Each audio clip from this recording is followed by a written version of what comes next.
So, because I can't do that 3 days, because you're getting ready to make profession, and 2 of you are getting ready to make vestiture, thanks be to God, and I don't have time to do one of those either. We'll mix the thing together right now. And also, probably some of this will get repeated because I found some new beautiful quotes about the third order that I'll probably share on Monday as well. These are really quite good. I found it in a book that I think we're going to have to retype and publish. It'll be good for the novices. It's a really good book. I got it from a Piety 10 third order. So I don't have any problem stealing their stuff. It's real old. It's an old book, but I can't find it online, so I think we just have to type it in. But anyway, so this reflection is like, we'll just call it a mini retreat. So for the rest of you, it just gives you an idea. They've come with your spouses. It gives you an idea of kind of what they're doing, what it means. And first I'd preface it by, for those of you who aren't in third order and don't really realize what it is not a club that's associated with the Marian Friars Minor. It's religious life. That's it. And I'm going to talk about that from quotes from the popes who were third order members. These popes were all third order members of St. Francis. And so, all the way up until Pius XII, I think. I think after that, maybe John the 23rd, I don't know, but Pius XII was a professed third order member. He said for 50 years. All right? Anyways, so that's the first thing that we have to get into our mind, and it's difficult because you all do live in the world, and you've done a lot of holy things in your lives. You've been associated with different groups and things like that. It's difficult sometimes to realize you are a religious now, and you're part of a religious group now. There's duties that go along with it that you know are never to distract you from your duties in your state in life. They're to complement your duties in your state in life, support your duties in your state in life, but never to get in the way of your duties in your state in life. That's why nothing in the third order, no obligation, no duty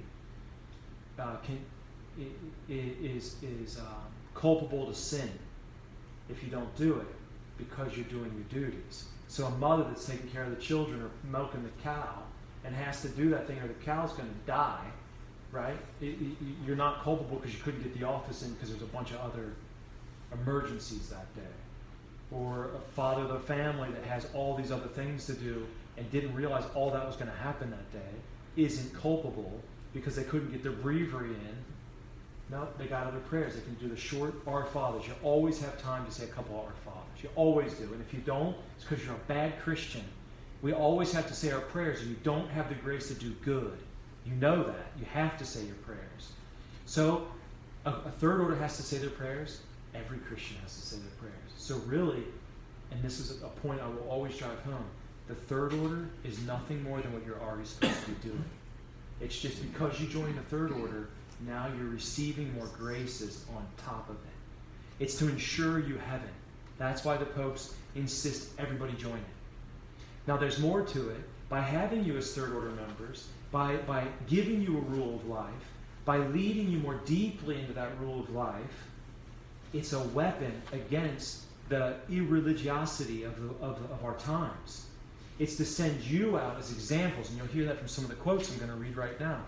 It's to send you out as examples to our Christian brothers and sisters who have grown lukewarm, who care more about this world, who are attached, and who might not make it, right? Because out there they have zero example. They don't see the friars anymore. They don't see holy priests anymore. I mean, you barely ever see the priests. The good ones are few and far between, and they're busy. So where are they? You can barely get a meeting with them, right? So who are they going to come in contact with? They're going to come in contact with you. So if you're able to be a holy, if you allow the way of life to make you holy, when people come in contact with you, they're going to start asking questions, right? And that's what it is. Franciscanism, above and beyond everything else, is about holy example. The young man that called me today on the phone was like, he wanted to know all about our preaching. And I said, well, above all, our preaching is our example. We're going to convert way more people by walking down the street humbly and modestly than we are going to be talking to them. And in fact, we've had people, I've told you all this, but we've had people chase the friars down who were leaving the friary, saying they converted because they saw the friars walking somewhere one day. Can you imagine? We didn't say anything. We were on a walk. We just walking like 100 miles an hour on a 12-mile walk we take for recreation. They see that, and we're just there talking, mind their own business.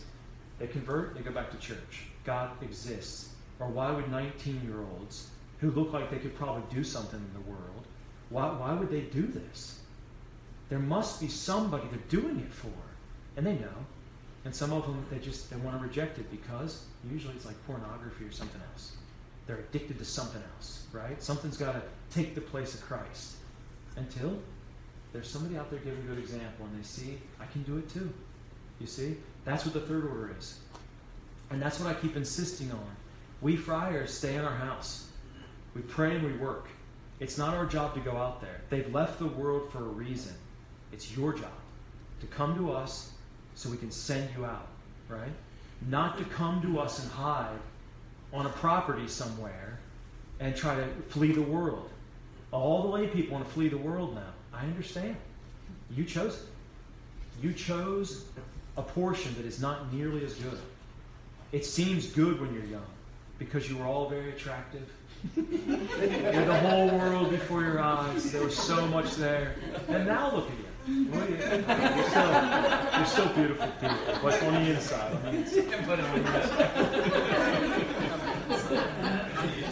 But that's the way it goes. I mean, it's just the way it goes. So now people want to flee the world, and I'm convinced of the fact, and I know a lot of religious, they want to buy the land with the lay people and flee with them. But I wonder, we would sanctify ourselves doing it because we left the world and we left all of its joys. We profess to leave it. You all stayed in the world. Will you save yourselves if you flee it? Now there's fleeing the world by its attractions and its vice and its error and its sin. But you stayed in the world. And your confirmation grace is that thing. I'm convinced of it. It's that thing that allows you to be a martyr. Right? A martyr for the faith. What is a martyr? But somebody who gives witness. Your job is to give witness. The third order gives you the strength and the rule of life to sanctify yourself and to constantly give witness for others. For your own sanctification and for others. Do you see? I don't want to get too far off because these are a lot of quotes. And so I want to get to my quotes. But that's my little preface. It's my little preface. So the purpose of the third order. Now these are all quotes from popes. These first few here. So the purpose of the third order is, just like all religious life, it's the sanctification of its members. For the acquiring of Christian perfection. A lot of the conferences I've given down here have all been about Christian perfection. And a lot of the talks we give in our formation, you'll notice they're all about Christian perfection or prayer. Because if you want to grow in Christian perfection, you've got to have prayer. Do you see?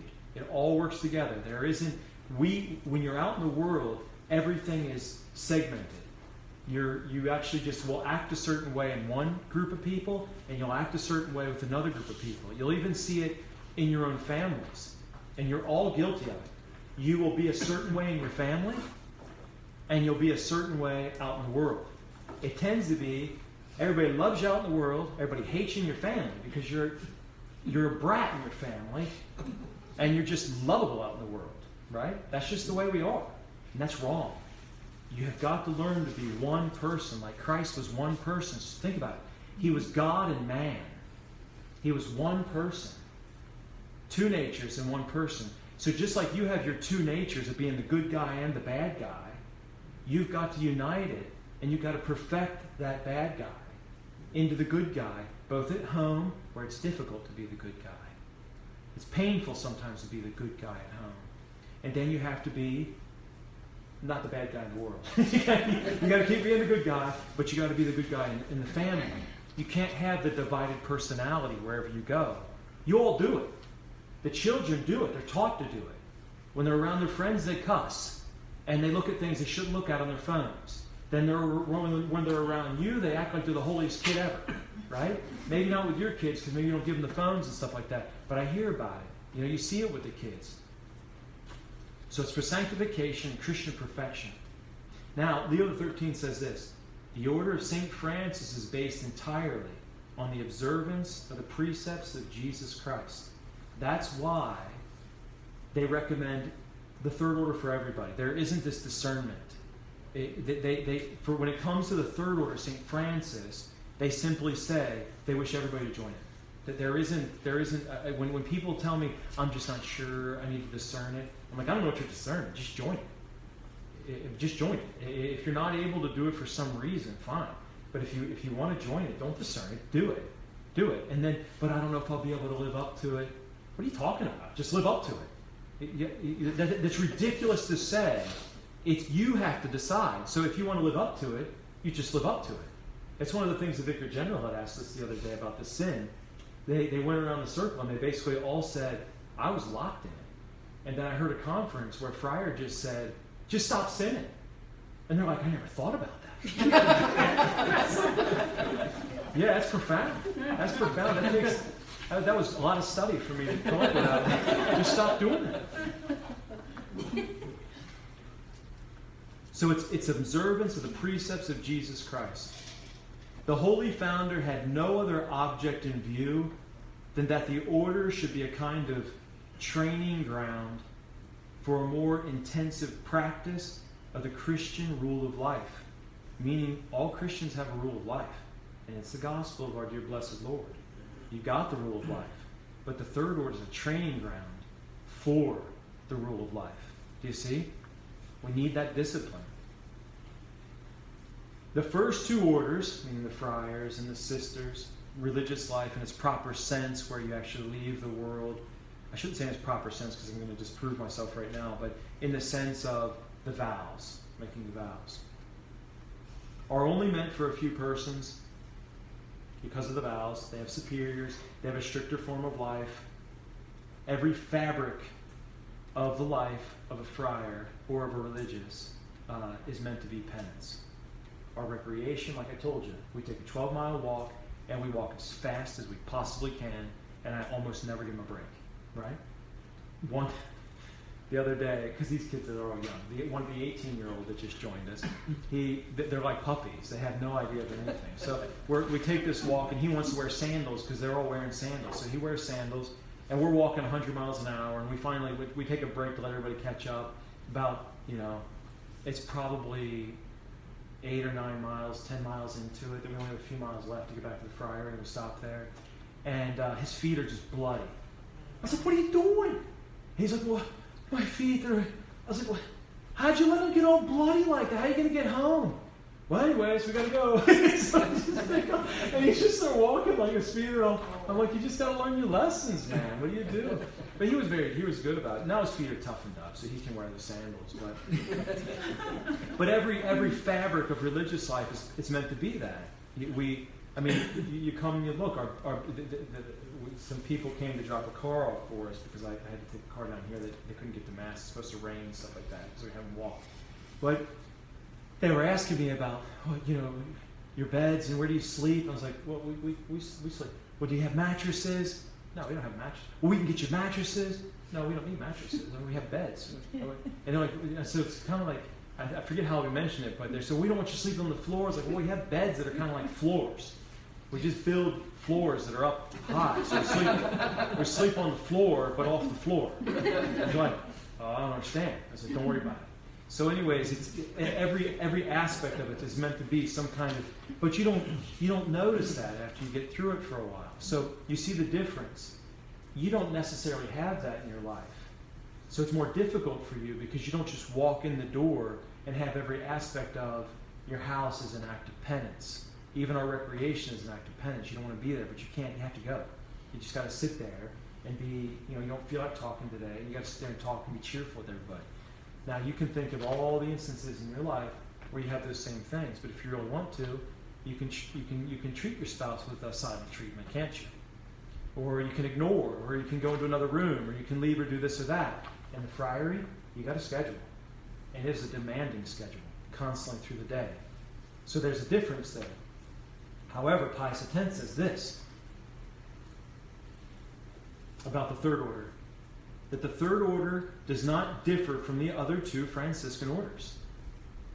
Okay? It doesn't differ from them in nature, but only in as far as it pursues the same purpose in a way particular to itself. So it's religious life.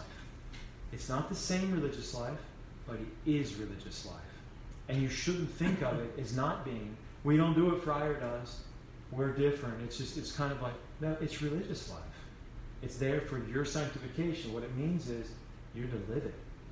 Not in a segregated way, where you come to the meetings or when you're going to Mass. You have to be the same person wherever you go.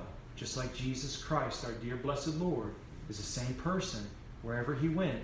And that hypostatic union he decided to keep unbreakable for eternity. He decided to be man and God forever. So you need to unite all of those so that you're one religious wherever you go. This is what I mentioned was for the profession. When you're making the profession, you're professing into something. You've got to dispose yourself for the graces to be able to live that. And it doesn't mean you have to be that at your profession. You have to be striving for that every day, more and more, until the very end. That's why you're buried in the habit. Because you strove every day until the very end as a religious. We believe, says Leo XIII, that the purpose of the third order consists in this, that its members put into everyday practice the precepts of gospel perfection and serve as models of Christian life for the imitation of others. That you serve as models of the Christian life for the imitation of others. Right? If you do that dual thing, you're not going to be. You're just going to be putting on a show the rest of your life. Your third order brothers and sisters are going to think you're a great holy guy or lady. And then everybody out in the world, and then you're going to go home or wherever you go and you treat people like dirt. There's the lack of consistency. You've got to be that third order member whether they like you or they don't like you. We have to be ready to have our heads cut off at any moment for the truth. Do you see? If you're going to be a model of Christian perfection, it means to give testimony to our Lord or of our Lord at any moment, in good or bad. And the longer you're a third order member, the more bad you're going to see. But that's just it. You're a religious. And you don't care. Because a religious lives for heaven. Do you see? Mm-hmm. The difference is you all live in the world. And so you've got this difficult dynamic that you have to deal with every day. And that's why we friars pray for you. Because it is a difficult dynamic. It's a very difficult dynamic. One that we're not able to do. So we go hide out in the friary. You see? Our Franciscan tertiary, says Benedict XV in Sacra Propendium. He says, it's one of the encyclicals that we have on the website. He says, our Franciscan tertiaries shall by purity of faith, by innocence of life, and by cheerful zeal diffuse far and wide the good odor of Christ, and be to the brethren that have gone astray both a reminder and an invitation to come to a sense of their duties.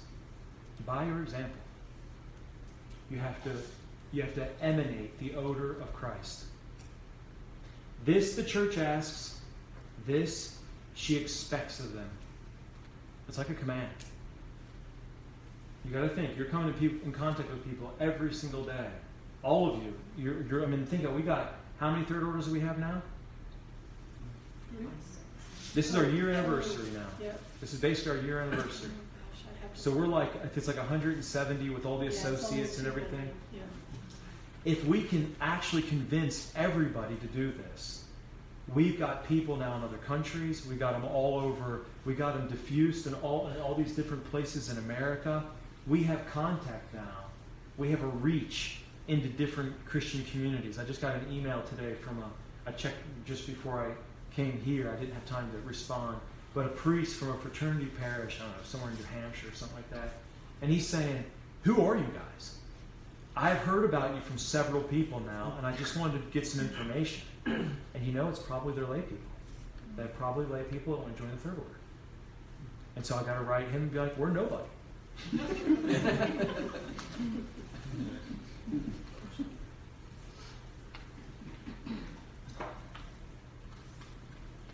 But to give an example of this odor, it's a strange thing, the good odor of Christ. You have to think, when they talk about at the hypostatic union, the reason Christ is king is because he has that unction, not just of the Holy Spirit, but of his divinity. Right? There's this unction that comes with the Holy Ghost, but he's already divine. And that divinity is that it's that when we say unction, that has to do with we use the word also for confirmation.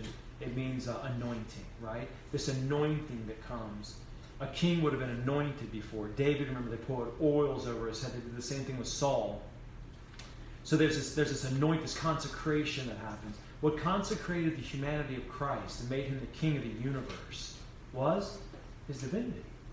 He didn't need anybody to pour oils over his head. His divinity did it, right? Now that unction, what we have when confirmation happens, they have balsam and these other kind of, so you can smell this kind of, even when we would do the priesthood ordinations in my other order, we would pour a little bit of nard and stuff like that inside the water, so when we would wash their hands after and they would receive all the oils, so their hands would emanate this odor. Now their hands are consecrated during the Mass of ordination. And so they would be smelling that. They didn't realize I put stuff in the water. But they'd be smelling that, just thinking, these are sacred hands. Sacred. They're just emanating that odor, that good odor of Christ. Well, this Pope Francis refers, remember, he says, all the priests are to have the puzza del pecore. This is the words he used in Italian. Puzza del pecore. The stench of the sheep. He got it right in one way. If you just take it and do the opposite of what he said, that's what should happen. The pecore, the sheep, should have the unction of Christ. And so that unction Christ brings into us through his grace by living Christ. That's the sum and total of the Christian perfection, is to live Christ. Right? So when we live Christ, that unction that comes from his holy example lived through our lives, our generosity in our lives, and our consecration to our laity, is able to emanate as a holy odor that goes out to other people. That's the way we have to think about it, right? So we have to allow the stench to be taken over by the unction of Christ. It's the opposite, actually, of what he said. Pius XI says this: so what is the profession and life of a Franciscan tertiary? The profession and life, he says this: it is not the rigor of the vows, not a life in common, not the religious life according to the letter. It is the religious life according to the Spirit. It is the Spirit of that life and perfection carried into the family, into everyday life, the ordinary life of the world. Thus, in the life of the tertiary, to the vow of chastity, that loftier nobility of Christian life, which consists in purity physically aspired to and more faithfully observed, the corresponding to the spirit, corresponding to the spirit of penance through mortification in his entire manner of living. So he's explaining how to live chastity, because you don't have the vow, according to your state in life, of course. To the vow of obedience, which is always a difficult one to understand, especially for the men. What am I supposed to do? This is what we get. It's easier for the women, not easier, sometimes it's very difficult, but easier in the sense to have somebody that can actually obey. With the men, they get confused. Like, what am I supposed to do? Obedience, to the vow of obedience, correspondence to the spirit of obedience, which enters all his devoted and generous sacrifices in obeying the commandments of God and the laws of the Church, as well as the manifestation of authority and exegesis of his daily duty. So basically, it's an exertion, a greater exertion of self to be faithful according to the church, according to law, the commandments of God, the law of the church, according to the authorities, and all of your daily duties. A lot of times it gets confused, even in traditional circles, about the obedience that a husband can require of a wife. And often, St. Paul, because what St. Paul talks about is that giving honor to the weaker sex. It's a beautiful thing. Giving honor to the weaker sex. You can almost, not St. Paul, St. Peter. You can see St. Peter there thinking about the hardship of a woman of having to obey the husband. So the husband trying to lighten her load by treating her as in that noble place within the household that she's to have. There's one of our benefactors. He brings us groceries about once a month, a good amount of groceries. And whenever he talks about his wife, he says, "She's the heart." He just lights up. They're older. "She's the heart. She's the heart of the home. She's the heart." And it just goes on and on. He's a wonderful soul. It's beautiful. That has to be an exertion. It's not easy. The older, you all know, the older you've been married, the more difficult sometimes it can get to show that affection, to show that mutual respect, to show that devout, pious love, right? Because there's a familiarity. And they say familiarity breeds contempt. It breeds contempt. And so you can contempt each other, right? Instead, there has to be that desire, that exertion of self, to demonstrate that greater nobility, to have that respect, and to show the dignity of the weaker sex. It's a beautiful thing. I encourage you. I think it's maybe it's chapter 1, verse 3. It might be chapter 3, verse something else, but it's in the first letter of St. Peter. To the vow of poverty corresponds the detachment of his heart from the goods of the world and his liberal and generous charity towards unfortunate, towards the unfortunate and the suffering. So detachment. This is a difficult thing. We have to be willing to conform ourselves to Christ, or to God's will in all things. So when evil happens to us, you're affected by it because we're human. So we hurt, we weep, we don't forget so easily. However, our desire to conform ourselves, because we're attached to God's will and not the things of this earth, keeps us in that life of poverty. Basically, it's like living already the death in a way that you received at your baptism. You never hear it referred to that way, do you? You know that it's death, that we're buried with Christ and we're resurrected with Christ. That's what happens at baptism. But think about it. You were baptized, and you have to meditate on that sometimes. What does it mean to be baptized? It means you died. You died to this world. And you died to the things of this world, right? This is something you have to drive home because you're still in your flesh, in this world.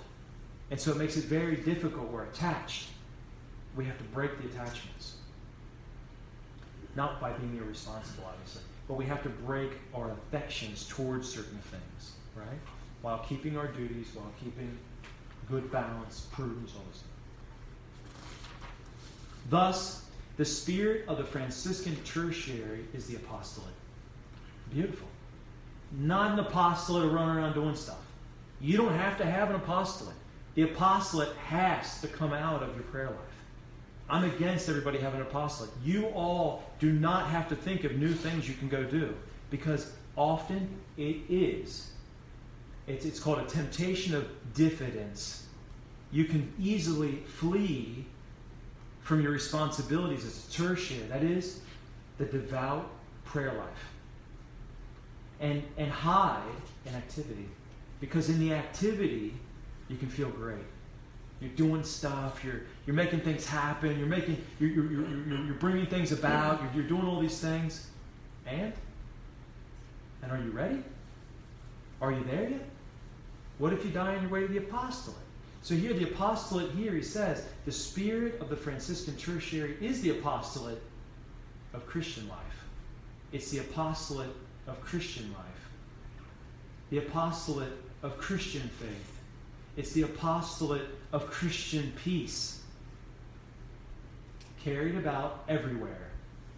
To every hearth. I don't know why I said hearth. Every walk of life and every one of the various social relations. Your apostolate is a Christian life. Your apostolate is a Christian faith. Your apostolate is Christian peace. Franciscans are to be bearers of peace. Bearers of peace. And that's why our greeting should always be of peace. It just sounds weird in English. Peace and good, brother. I'm sorry, I'm not saying it sounds weird. When I was on my pilgrimage, I walked into one of the hermitages. It was out in the middle of nowhere, and they called it the Laudato Si community. They named it after the new environmental encyclical because they lived out in the forest. And the brother there in his shorts and t-shirt came up and said, "Peace and all good, brother." And then he hugged me. I'm just like, whatever, do you have anything to eat? Oh, heavens to Betsy.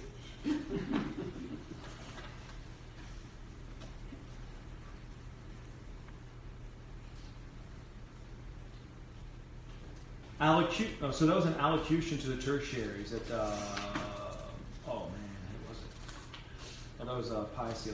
But it was when he went to Austerity. You know where Austerity is? Austerity? It's that one at Rome. There's all those steps that go up. They got the Forum. The Forum, that's where they had all the senator and the basilicas and temples and stuff. They do call them basilicas. And then you get to the top, there's a hill. Then you had one of the papal houses that was there. Then you got this old church that's there, Austerity. That's always belonged to the Franciscans. And so he was talking to the Franciscans there. And then now they have that ugly white monument with a fire there. I forget what that's called.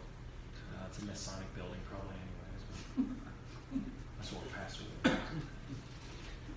So I wanted to go through and give you, or maybe I wrote a little bit. I ran out of time.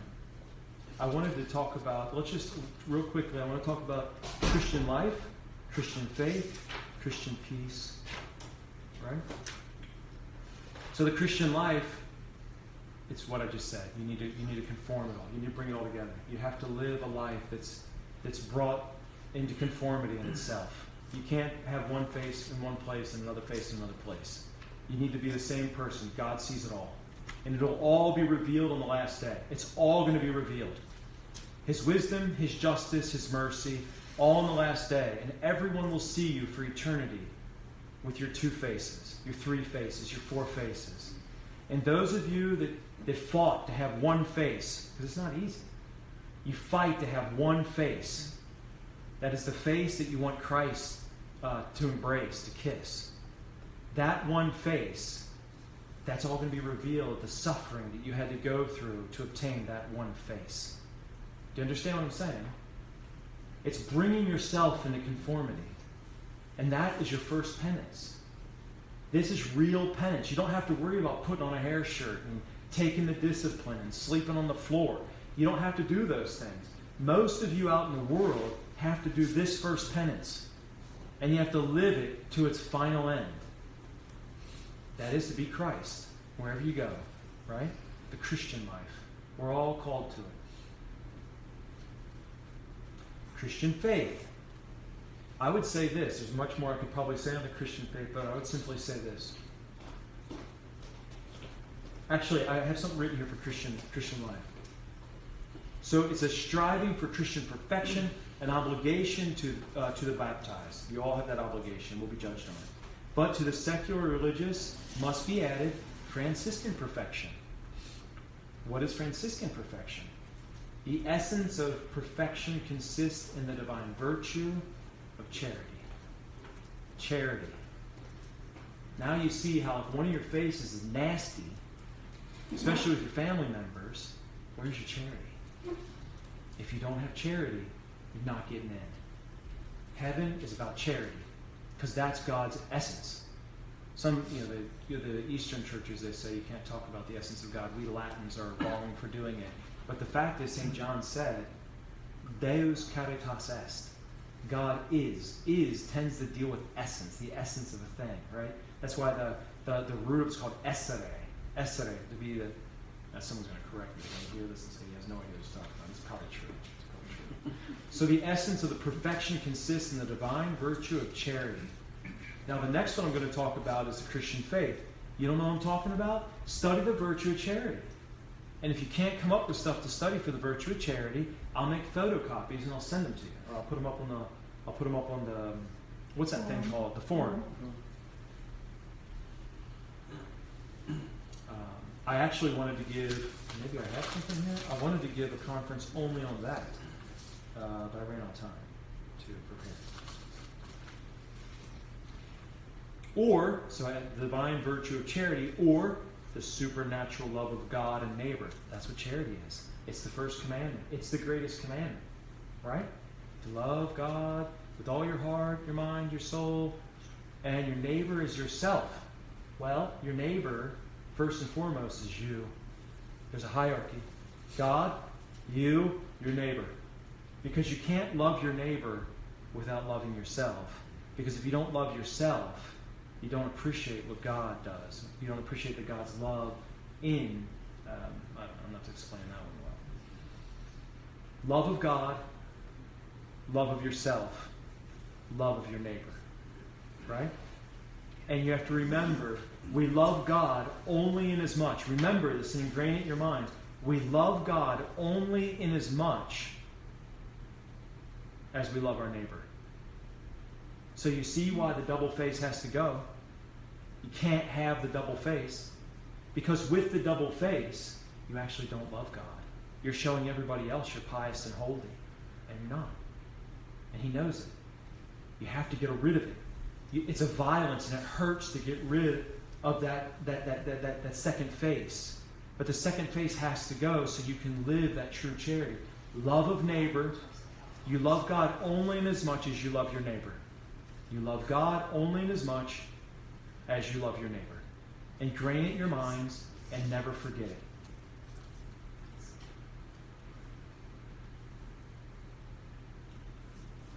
One who loves God more than anything else and his neighbor as himself, for God's sake, is a saint. You can't get confused. Anyone who is in a state of grace, any Christian in a state of grace, is holy. And anyone who is holy is a saint. Because that's what a saint is. A saint's holy. If you're in a state of grace, you're holy. But the idea that we have of a saint is someone who's going straight to heaven, highly favored by God. Okay, so you're probably not there yet. I'm not saying that. But if you're in a state of grace, that grace is God's love. Right? And it was won on the cross. If you're full of that grace, which is the love of God, you're a saint. And that's why St. Paul refers to the saints. They're all living. Now, if that's true, you can see why it's so irreprehensible that we don't live the Christian faith properly. If we are saints, we have to live as saints. It's not just this idea, I hope to become a saint someday. Be in sanctifying grace and strive. Do it now. It doesn't mean you have to start levitating. When I mentioned this to the Vicar General, I said, I'm not trying to say that we're all going to start levitating and working miracles. I mean, maybe God will let that. That'd be great. Because we'll be on the news and there's all this. But the idea of being holy and emanating that odor of holiness. Do you see? So this is the divine charity of the supernatural love of God and neighbor. One who loves God more than anything else and his neighbor as himself, for God's sake, that's important, is a saint. And this is the purpose of our profession. This is why you're a third order. You've got to put it into perspective. You're a third order for the love of God and for the sanctification of your neighbor. But when you say neighbor, you mean you and then them. Do you see?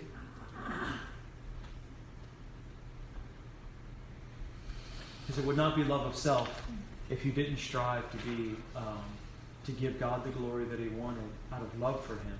But by doing that, you're going to love your neighbor. See how the whole thing works together? So the greatest love, a couple of quick reflections. I probably hit some of this already. True love, that is charity. True love is the essence of Christian perfection, and so the Franciscan third order. That is, it's the essence of the Franciscan third order, to love. Therefore, picture yourself before Christ as you stand ready to promise this life of love. You stand ready to promise this life of love. You're not making vows. It's contrary to the third order. A lot of the new third orders all make vows. They started doing that after Vatican II because they think it's better. But they intentionally did not want the lay people making vows because they didn't want to hinder them. The vow hinders you. However, it doesn't mean that individuals that might want to make a personal vow and are able to do it will be hindered. Do you see? They don't want to lay a burden on everyone. It's a good and holy thing to make a vow. And so it's left on the individual to work that out if they're called to make that vow or not. It's not automatically laid on them. Do you see the difference? So it's a good and holy thing, but it's not automatically laid on you. So you need to picture yourself before Christ as you stand ready to make this promise of a life of love. How are you striving in your daily growth of this most important virtue? Because you're called to it, whether you're in the third order or not. You're called to it. You're called to it.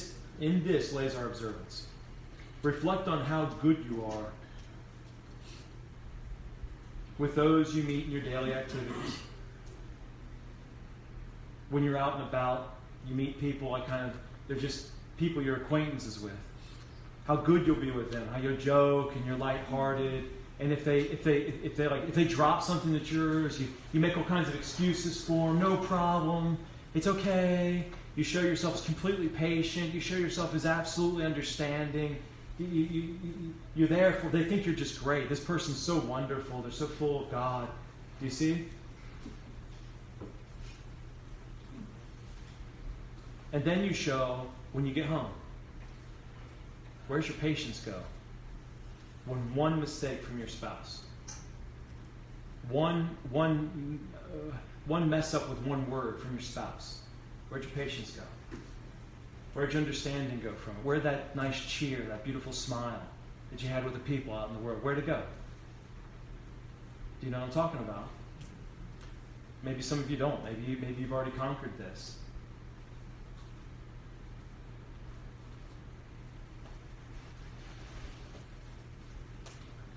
With them, you're truly good and kind. You show yourself a worthy Christian, an exemplary third order, and then you go home. Or maybe you go visit your parents. You know, some people, they just can't stand their parents. They just drive them nuts. You sit down with your parents for a couple minutes, and you're at each other's throats or something, right? It's a difficult thing. It's a violence, isn't it? To be kind to those that we love most sometimes is a huge violence. And why? Because there's habit involved. There's a long developed habit of mistreating each other. And it just happens over a long period of time. Now you got to think, what are you doing? You're a third order member, right? It's one thing to receive something from somebody, right? You know, that can be merit for us. It can be. It's hard. It can be merit for us. But when we're dishing it out, these are things we have to overcome. These are things we have to reflect on. Where is that divide in us?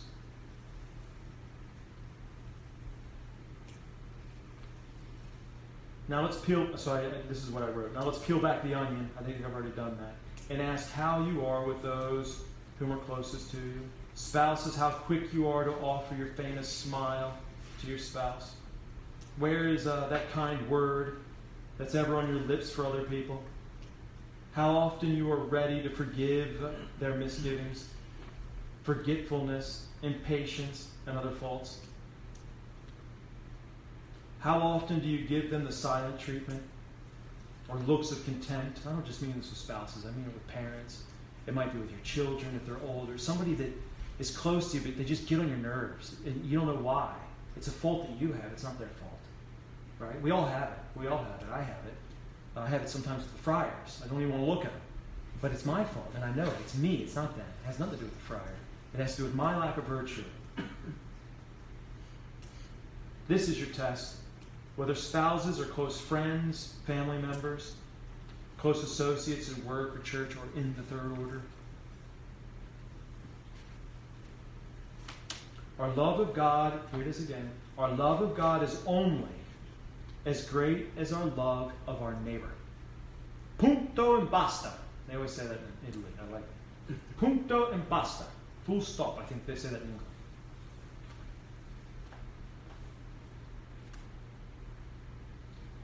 And this is your challenge. And this isn't to discourage anybody. It's tough. These are habits. These are habits that grow up over a long period of time. These are difficulties that get hidden in the family life. And your spouses sometimes take the beating from the whole thing because they're the only one that isn't allowed to leave you. It's fine. What do you do? This is why St. Paul says, I can't even tell you to get married. St. Paul just says, like, this is what St. Alphonsus said. A young girl wrote she wanted to get married, and St. Alphonsus said, I can't recommend you marriage because the apostle wouldn't do it. St. Paul just said, what did he say? It's better that you just don't do that. I would save you. You'll suffer, and I would save you that. That's what he said. It's a holy thing, but it's hard, and you all know it. It's just we were at table. I had a couple of people, they wanted to join our third order, but I think they got discouraged from it from a pastor somewhere. And it is a shame. And there was a couple of people there that are very close to us. They're a good married couple and a very holy family. And they came to, I think it was the Immaculate Conception thing that we did there at the church. We had a whole thing afterwards, and ate some cake or whatever. And the one young man, he'd actually made a vocational visit with us, and the friars were all there trying to convince him, you got to join religious life and all this other stuff, whatever. And he's like, well, I was thinking about getting married, having like a holy family and all this stuff. And the guy there, who's been married a long time, holy family. The husband and wife are both holy people. They have a great relationship. They have beautiful kids. I was just over. He's our mechanic. He does stuff with wonderful souls. He just looks at me and just says, if I would have known how hard marriage is, I would have never done it.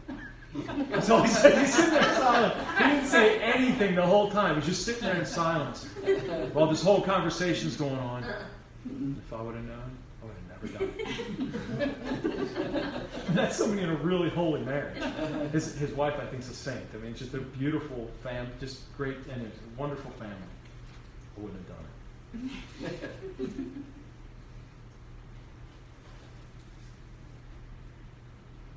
The fact is that we miserable wretches, that we are, feel that others must join us in our miseries. Or worse, we want to cause it. That's exactly what hell is. That's the problem, huh? A life of penance. A life of penance. I bring all this up because I want to show you how easily you can have a life of penance. You have it. You have it all around you. Because the problem with marriage is you can't control the other person. You enter into something with an individual with a free will. And that has all kinds of room for bad stuff. God did it. When He created us, He entered into a relationship. I mean, we're sons of His. I mean, He created us. He's our creator. But He entered into a relationship with somebody with free will. Our whole existence is to love Him. And what do? What's the first thing Adam and Eve did? But I'd rather have the apple. I mean, we don't know if it's an apple, the fruit. I'd rather have the fruit. And they turned their back on God's love. Incredible. Even to this day, we're baffled by the thing. But you've done it. I've done it. Anytime you pick some kind of sin, it was grave. You chose that wretched thing over the love of God. So our penance in reflecting on all this, we can express, first and foremost, in our families. Because if you're going to say you live in the Christian life, you have to first and foremost, you have to live it in your most intimate associations. There's no point if you're just good with everybody who you're never around. But to become good with those people you form such bad habits with, because of that contempt, that familiarity, now that's hard. Because you know how it is. To break a habit, for one, is really hard. And two, you now have to humiliate yourself in front of somebody else. You husbands have to humiliate yourself in front of your wives. That's not easy. That's not easy. You're the bulldog one minute, and now you got to humiliate yourself the next minute. That's penance. And it's hard. It's like death. That's why you don't want to do it, because you can feel that rage inside. If I do this, you feel like you'll die. Right? We've all felt it. That's why when you want to say that word, just to throw that word back, you're doing that out of revenge. You're doing it because you're trying to alleviate the pain you feel inside right now. It's like slapping somebody in the face. But we can't do that, right? You can't slap them in the face. But you can say that word. You can say that thing that's going to drag them into the mud again, right? So to not do that, you're not always going to do, to develop in something, it doesn't mean you're going to walk out of here and start doing that. You have to start, that's where the meditation comes in. You have to form these habits by meditating on them, by meditating on Holy Scripture, by forming yourself according to the life of Christ, by making your resolutions and striving for those resolutions. Then you fail at it and you do it again. You fail at it and you do it again. Then you have some success. And then you fail at it and you do it again. Do you see? This is how you grow in the virtues, but you have to do it. That is penance. And God will see every ounce of it. And He will be very happy with it, even though you keep messing up. This is the reality. You can't have that cut and dry thing like, I can't do it anymore, I've been trying, I just keep failing. But that's just it. Like you're probably going to fail in some capacity to the very end because you're weak and you're fallible. But God's not weak, and He's infallible, right? And He promises every grace to help us. So He's there. And He's going to see you through. You don't give up on your children when they're little because they keep doing the same stupid thing that has them hurt themselves, or they break the thing, or they keep falling down. You don't give up on them because they won't. Sometimes they get up and they do the thing properly, and you tell them how good they were. And then when they fall down over and over and over again, or whatever it is, you just tell them it's okay, it's okay, it's okay. You don't tell them, oh, you did it great. No, you didn't do it great. You messed the whole thing up. But you're going to help them as a parent up again so they can try it again. Is God any different with us? See, we are not Calvinists. We don't see God as a mean God that's in a corner somewhere ready to strike us down with lightning. He calls us children. We have to be like children, but children are humble. They're not like little demons. And we will tend to act like little demons, won't we? Because it's pride. Pride makes us act like little demons. We have to act like little children. And that's why when you foul it all up with your spouse, with your parents, with your best friend, with your coworker, you should be able to simply say, I'm sorry, sometimes I lose control. I'm working on it. No matter how much that burns inside, because you want it to be their fault. Let it be their fault. Do you see? It's a penance. The love we seek in our quest for Franciscan and Christian perfection is only found in our death. It's found in our death. And that's what you feel. That what I keep talking about, that kind of rage that you feel inside, or whatever that is, when you want to lash out and have that last word, when you want to do whatever that is, overcoming that is death. That's why you feel like you're going to die. You don't want that to happen, so you lash out. Focus on it. Meditate on it. You'll see that I'm right. Because I experience it too, and I know I'm right.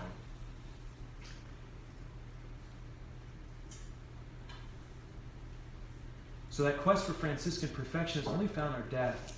The death of the old man who hangs on in the habits that we've been forming over a long period of time. That's why you may not, the older you are, you might not get over some of these things. And that's not the problem. The problem is not trying to get over them.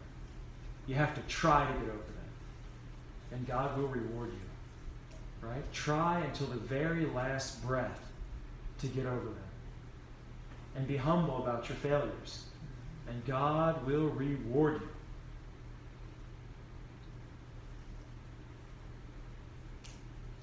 Here is our penance. To those whom we love is our greatest penance. The consuming fire that we feel will develop in us, will envelop us to admit we are wrong. And then remember this, because it's also, I think it's right about this, but it's part of our apostolate. Remember, our apostolate is to be Christians of peace. So think about this in the family. Blessed are the peacemakers, for they shall be called the children of God. Do you see? Humility comes from our becoming like little children. If you can be like little children, realizing there's no superiority between like a husband and a wife. There's a hierarchy. There's a duty that's been bestowed. There is no lack of dignity. There's an equality between the husband and the wife. And if it's not treated that way, you're culpable. You're going to be culpable because God sees the equality. But he also recognizes the hierarchy. And so that's why there's different duties between the husband and the wife. The man must lead or he's culpable. The woman must be submissive or she's culpable. Do you see? We must conform according to the will of God, not the way the world tells us we have to conform. But that hierarchy does not diminish the dignity of equality between the two individuals who are both before God, children. Right? And if you act like children, you can see how you can both get each other to heaven. The husband treating the wife according to her dignity as being, I forget the words of St. Peter, but giving her place of honor because she's the weaker sex. And the wife giving place to the husband because he has the place of Christ. Do you see the mutual respect? A mutual respect. Each one has his duty, and it has to be fulfilled according to love. So, since each one is striving, we help the other strive according to the duty that they have, and the other helps the other strive according to the duty that they have. Both striving as children, that is in humility, overcoming weakness, forgiving frailty, right? And striving more and more towards holiness. That's why marriage is a sacrament. That's one of the reasons. I think there's more to it than that, obviously. But that's why it's a sacrament, to sanctify you in getting to heaven. Those of you who live your marriages according to the same way that people live them out in the world are living a natural marriage. And the grace is not being found in you according to that.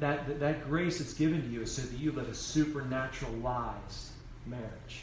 That is, for the kingdom of God, and that's it. You're striving for the kingdom of God. It has to be. Or there's no reason for the sacrament. It's such a dignified thing.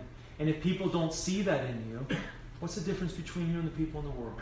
And what difference are you going to see between you and the people of the world? No, there's something holy.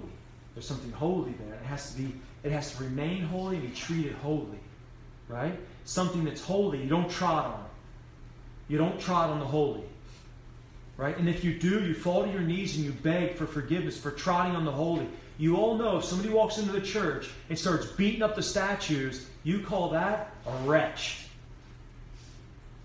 But if you come into the marital family and you beat it up, or to the home with the parents and the sacred, you've got a sacred commandment there, the fourth commandment, and you beat it up, you're beating up things that are holy. No different than somebody comes in and bangs up a statue in the church. Blessed are the peacemakers, for they shall be called children of God.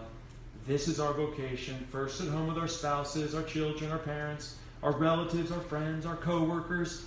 And the line goes on, from those who are closest to us to those that we have whatever contact with. our Christian faith. Live what you profess and strive to imitate him whom you serve. You should ingrain that. Live what you profess. You don't just profess it. See, you got to bring everything into right order. You are one person doing one thing. You don't expect Christ to be compartmentalized. You can't compartmentalize. When you stand before him, there's no compartments. You're standing in front of utter truth and everything's exposed. There's nothing you can do except for be who you are. And if you're a wretch in one of your faces, you're a wretch before Christ. You have to be, you've got to be Christ before Christ. Live Christ and strive for Christ. That's, of course, Christian perfection. Be one person and not two-faced. Who you are behind closed doors or with those who know you best, think of the one that is more Christ-like, and then strive for the consistency of that person. So when you're out and about and you find that you're really good with other people and not with your family, you need to bring that other guy back into the family. You need to get rid of the other guy. Do you see? If whenever you're around your parents, like you're around other people's parents, and you're really, really good to them, and then you're around your parents, and it's just like you just can't stand it. You need to bring the other guy in to be around your parents. You see? Penance. This is hard. This is hard because of our pride and because of our habits. But by such striving you will possess your souls. Luke 21:19. You will possess your souls. Now also I want to add in this for Christian faith. Study. You've got to study the faith. Not just reading blogs and whatever else. You've got to study the faith. You've got to open up the catechism. You've got to be reading the catechism. You've got to read the Bible and figure out, what's that mean? What's that mean? Christ says, he says he'll answer our prayers. Well, I keep praying for stuff. I don't get nothing. What's it mean? Well, there's all kinds of commentaries, and they're easy to get nowadays. You need to get a hold of them. You need to read what it means. You don't have to do a ton every night, but you need to study your faith. Because if you're out there, remember St. Peter says, I don't know if I wrote down the quote. Yep.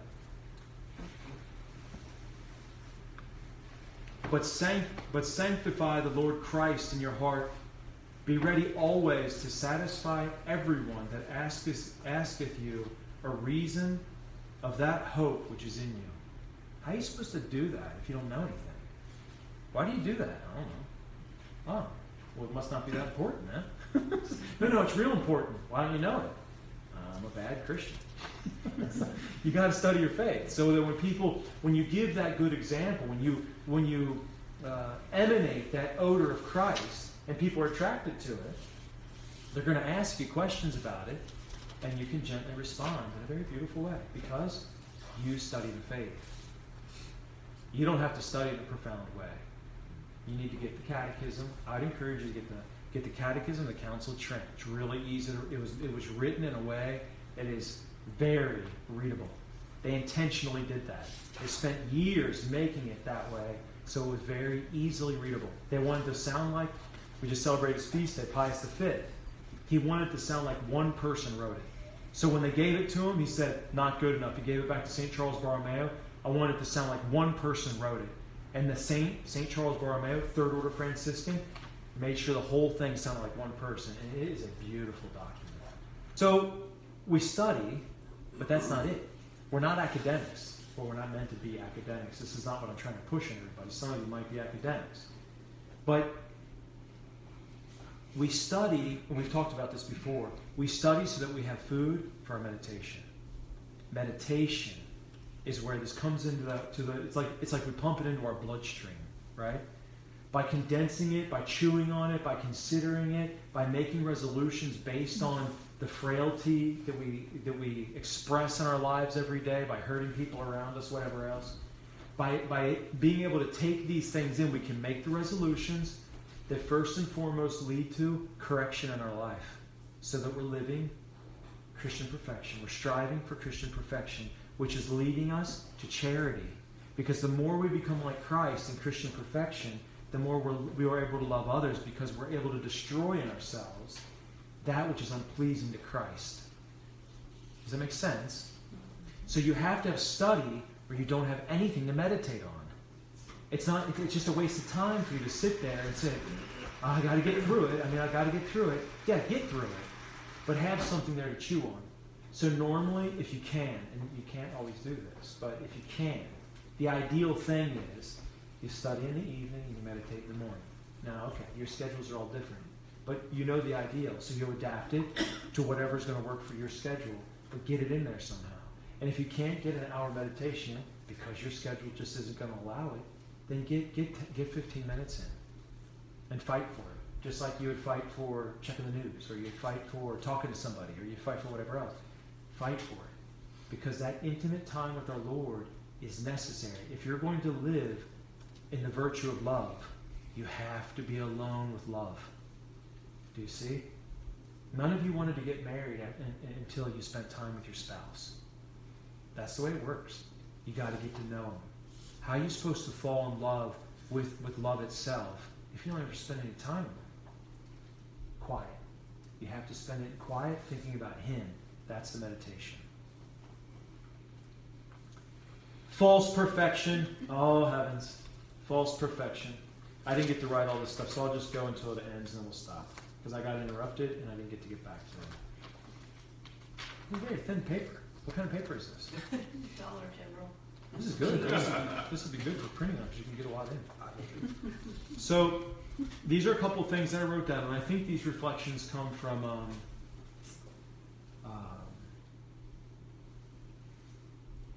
I'll remember later. Anyways, I pulled them from Tanqueray. I think they're from Tanqueray, The Spiritual Perfection, or whatever you call his book.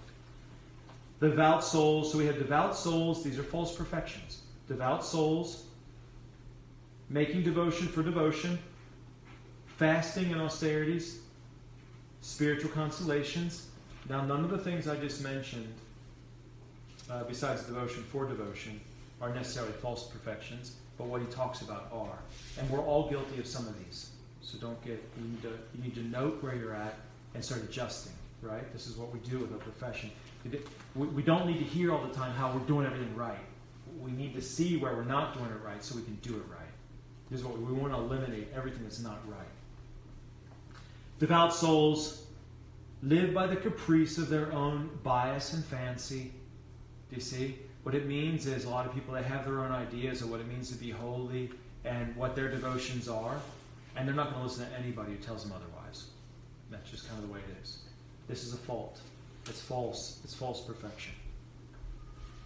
That actually comes from, if you want to read about it, St. Francis of Sales talks about in the devout life, part 1, chapter 1.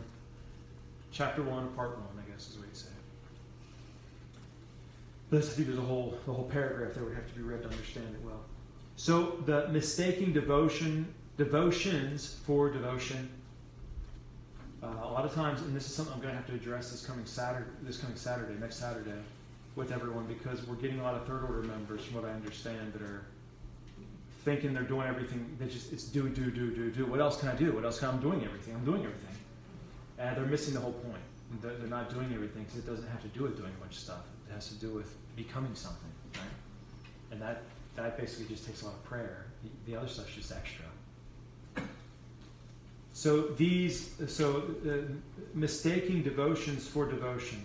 These imagine perfection to consist in reciting a great number of prayers, in joining different religious societies, even if such practices entail the occasional neglect of their duties or state in life, or of the charity due to other members of the household. This is from Tanqueray, right? They picture themselves to be devout souls because they do all this stuff, even though it's not present that they're somebody who's growing in perfection when they're in their intimate surroundings. So what does that mean? You don't need to add devotion on top of devotion. When I get emails from people that want to know about a new devotion, I don't even respond. It's like, come on. I mean, I'll get emails from people that say, "You're a friar. What other devotions do you all do? I'm looking for a new devotion dedicated to one of the wounds of our Lord or something." I'm like, I don't know. I don't have any devotions. I'm a Franciscan. That's the whole point. Like, our whole life is one act. It's like one religious, pious act. I don't have a whole bunch of other stuff because I don't have any time to do it. We already pray like 7 hours a day together. And then you got other prayers on top of that. And then you still got to get your work done. You still have to eat and you have to sleep a little bit. There isn't any more time, right? But we're, personally, I might be devoted to Our Lady a little bit more. Another one might be devoted to the Sacred Heart. Another one to the Holy Face. There's room for private devotion. But devotions don't make you devout, right? Devotions don't make you devout. You don't have to pile it up. I got to get through all my devotions. You know what? If they're getting in the way and you can't get everything done, you're starting to stress out from it, stop them. Stop them. Keep the rosary. Keep your meditation. You have to say your rosary. That devotion's a little bit different. It's just kind of like a lifeline. You've got to make your meditation intimacy with Christ. You've got to do it. You've got to make your spiritual communions. You need to go to Holy Mass as often as you can. You're not all able to do it every day, but as often as you can. And when you can't do it, spiritual communion. You got to make your spiritual communions. You got to unite yourself to the Masses being said around the world, and then just get back to work. Right? You have your duties. Devotions don't make you devout. Fasting and austerities, exhaustion of the body, and thus becomes unfit for the discharge of their duties of state and life. You can't do penances under hurting yourself. If there's a penance that's actually crippling you physically, you must quit it. You must quit it. And you must do... The friars, I don't let them kneel all the time. We kneel right across from these sisters, these Carmelite sisters at Mass, and they kneel right on the ground, right? And we friars are all kneeling on kneelers. The friars, they use kneelers, the sisters. Look at that. And you know what I noticed with the sisters? They're sitting down a lot. Because you can't kneel on the floor all the time. And you know why I won't let the friars do it? Because when they're 80, none of them will be kneeling anywhere. All the cartilage will be gone, and they'll be crippled. No kneeling. I don't mind if they kneel on the floor and stuff. But when there's a kneeler, you use the kneeler. You see? You don't have to have everybody see me. See. I kneel on the floor because you're not going to say so everybody sees me kneel on the floor. No, I let them see me kneel on the kneeler. I always take, if the kneeler's there, I take it. Unless it's a quick thing and I don't feel like pulling the thing out. But like if you're there and there's a kneeler, I use the kneeler. 100%. Always. And it has to have a pad. Right? Is that because we're effeminate? No. It's because I want to kneel when I'm 80. I want to kneel when I'm 80. If God keeps me around 80, 90 years old, I've known enough religious who could barely walk because they just too much. They gained a ton of weight because they couldn't genuflect or kneel anymore. They couldn't walk. They ruined everything, right? I'm using the knee. I've had 3 surgeries. I'm using the pad, right? I don't care what you think. The austerities. The greatest austerity is to do what's right when you ought to do it, right? You don't need to be inflicting things on yourself until you're crippled. You can't do it. You have to be prudent. You have to be humble to know, I can't do that. So you do something else. There's all kinds of stuff you can do, right? You don't have to cripple yourselves. I think sometimes not doing something that you really want to do, then that in itself becomes a sacrifice. You're right. Yeah, If you're sick and you can't go to the rosary or, prayer group or whatever that is. Yeah, in religious life, and it'll happen to all you too, especially those of you who don't have spouses that are there at home or don't have family members that can come and take care of you when you get older. Someone's going to have to care for you. Eventually. If you don't die before that. Someone's going to have to care for you. And then you get all this guilt because somebody has to care for you all the time and wipe your backside and whatever else is going to have to happen when you get older. That's just it. God allows that to happen so that you'll be a little child. This is penance. You can't be making up, I just wish God would take me so I wasn't a burden to people. That's ridiculous. God's allowing this to perfect you and bring you into heaven more perfect. Do you see? So fasting, austerities, you've got to be careful. Let's see. So you can just discharge your duties, consider themselves and consider themselves dispensed, therefore, from the law of charity because of their neighbor. Meaning, they afflict themselves with these things, and because they're doing that, they can dispense themselves from the law of charity, that they have a duty of showing to other people because they've exhausted themselves in doing this work of penance. They're fasting, they're, I don't know what else they're doing, they're wearing chains and whatever. But they have to be able to, the law of charity trumps any austerity. So you have to scrap any of these things that get in the way of Christian perfection and of charity above all. And then, law of charity, they dare not permit themselves any little dainties, yet they do not hesitate, this is from St. Francis de Sales, to drench their lips with the life blood of their fellow man through calumny and slander. Do you see? Because people do that. They'll go and they'll do all these austerities because everybody sees how religious and devout and pious they are, and then they're just backbiting everybody, whatever else. And then spiritual consolations. I don't remember what was written for that one, but wait a minute. Yeah, I don't know what was written for that. For spiritual consolations. Some people seek spiritual consolations in a lot of things. And this is something I should probably bring up in one of our conferences later, but I think I have. I think I talked about it last time, maybe spiritual consolations. You don't really need to seek those. They're deceiving. If you have them, thank God for them. If they go away, just keep plodding along. Because the further you get in the spiritual life, the less consolations you're going to have anyways, until you're absolutely desolate sometimes. But consistency, or constancy, that's what we need in the spiritual life. Whether you're up or you're down. The man of charity, the woman of charity just does this. Whether they feel up, they're happy, or they're down. They just have to be constant, right? Because if you revel too much in the going up, and the joy, and the gaudium that comes from feeling that consolation that comes from God, you are going to fall right on your face. Because the moment that's gone, you just hit the ground, and now you're just desolate again. Remember that desolation is given by God because of your infidelity. He does it to bring you back, to get you to practice more fervent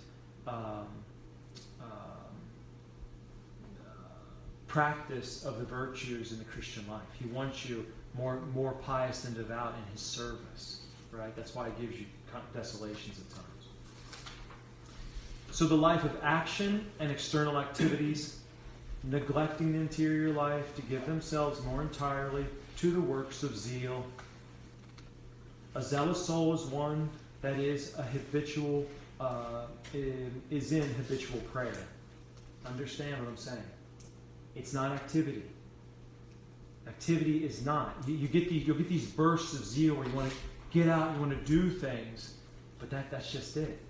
Until you grow in the life of prayer, you're not fit to go do those things.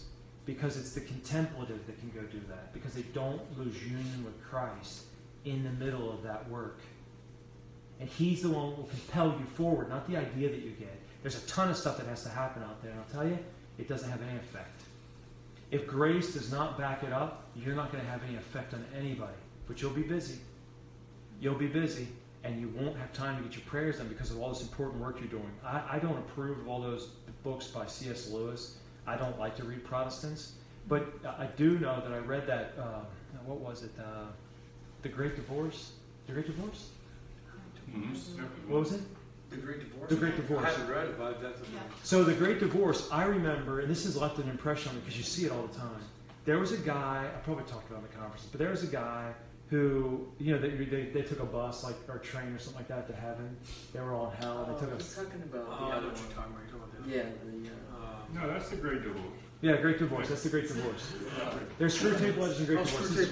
Yeah, this is Great Divorce, though. Okay. So Great Divorce, they take a train or something from hell and they come up. And one of the guys was a professor or whatever. He was doing great work down in hell. He was just like evangelizing everybody down in hell. But they're up there in heaven, and he did not want to stay because he kept thinking about all the good work he was doing down in hell. He's like, I've got to get back. I've got to get back to my people. It's wonderful here, but I've got to get back to my people because they need me. I've got to try to convince them to come here. You see?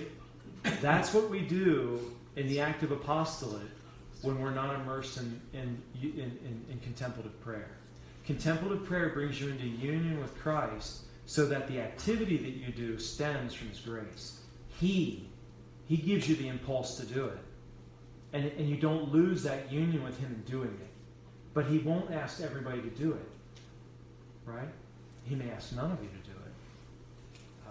it. Those works come out of something. If you look at Margaret of Cortona, remember she started that hospital. Didn't she? Started a hospital. Well, she went so far as to tell her son she didn't have time to talk to him because she had to pray. I don't know if I was scandalized when I read it the first time. But actually, as we sort through it, I realized it's correct what she said. She'd already provided for her son. Somebody else was providing for all of his needs. So when he came to visit one day, she had already relinquished the duty that she had towards her son. This doesn't make sense to us, but theologically it's correct. So she relinquished her, and she took care of all of his duty. Now she spent all of her time serving Christ. So when he came home one day, she's there praying and just said, I can't divide, I can't basically like what St. Paul said, I can't serve tables, I've got to pray and serve the Lord. When I read that, I was scandalized and I put the book down, right? Now I understand it more, it makes more sense to me. But you could see from that prayer life that she had, she didn't want to go and do activity. She wanted to pray. And so where did God lead her? She started a hospital, right? I think she went to live there and then she died. But she had reached union. Contemplative. So they read the mystics, the mystical works, and the lives of the saints, in which ecstasies and visions are described. They fancy perfection to consist in these extraordinary phenomena and strain their mind and they imagine to obtain them. Right? So this is another false, false perfection. We have to be grounded in this. We have to be humble in this, striving rightly for these simple things. To be a humble child before Christ, before God, in the virtues, loving Him, forgetting ourselves. And it's simple. Really, in the end, it's simple, but it's a violence to arrive. That's why I'm bringing it up as penance, right? So the state of perfection, St. Thomas says this, each is said to be perfect in so far as it attains its own end, which is the highest perfection of anything. What's the end? All of you that have been on, you've been on the retreat. What's our end? Our end's God. We were created for God, to love, know, and serve God. We were created for that. We weren't created to enjoy this earth. He gave us the earth to enjoy, so we'll love Him. We can't divide things up and not focus on God because we have to focus on our enjoyments, right? We enjoy things, and that brings us closer to God. Everything has to do with God. Nothing can get in our way of God. Nothing.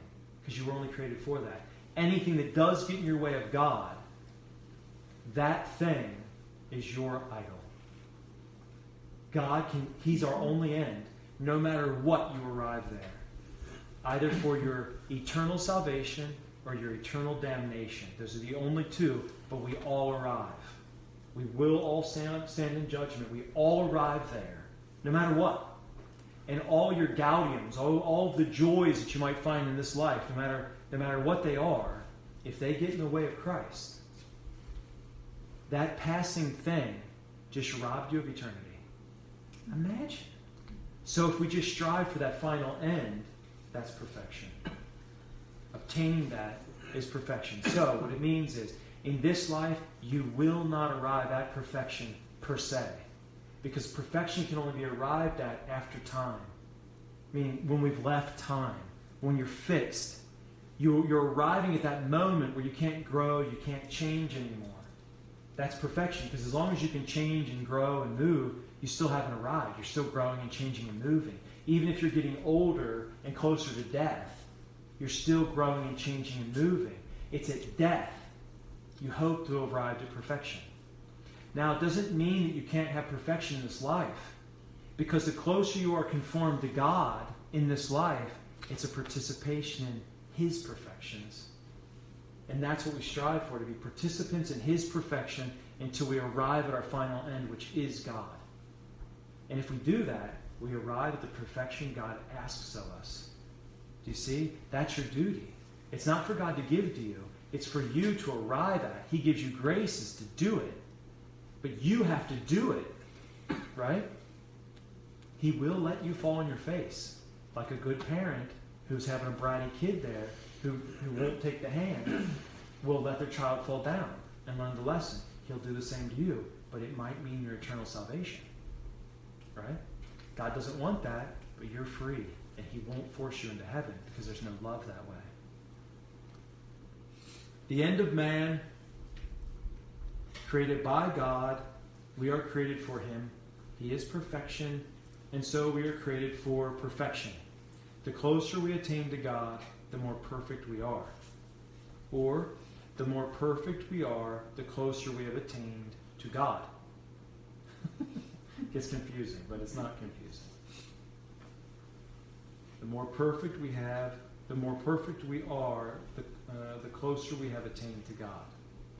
The closer we get to God, the more we are in His image and His likeness, the more we are conformed to His will, the more perfect you are. The less you'll start to see it in your own life. The less you don't have an opinion really about anything. The less you get angry when someone tells you what to do. When someone steps on you and you don't really let it bother you because it doesn't have anything to do with you. Someone who's offending you or saying nasty things to you or whatever else has nothing to do with you. Nothing. They're just nasty. They're nasty, and it's inside of them. It's not you. And so that's the whole point, is just to realize you are who you are before God, nothing else. If everybody thinks that you're nasty and wretched and vile and whatever else they might say, if you're not that, you're not that. That's just the way it is. You are only what you are before God, and that's it.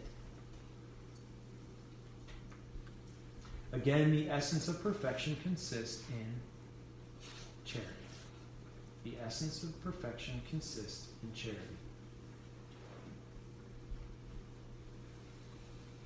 So in the end, you are a failure. You're all failures. I'm a failure. We fail at this. What counts before God is that we're generous. Because God will reward our efforts despite our frequent failures. By the sweat, remember this, I talked about this in a conference. By the sweat of your brow, we will eat our bread. And that's just it. We have to arrive at these things, and that's why you're making your profession. To arrive at these things, but you've got to do the work. By the sweat of your brow, you will eat the fruits. By the sweat of your brow, you will arrive at charity. By doing this penance, first and foremost in your families, that strife that you all have in some capacity with those who are closest to you, you've got to start chipping away at that in every possible way. And remember, it's a double thing there, especially in every case, because relationships are always two people.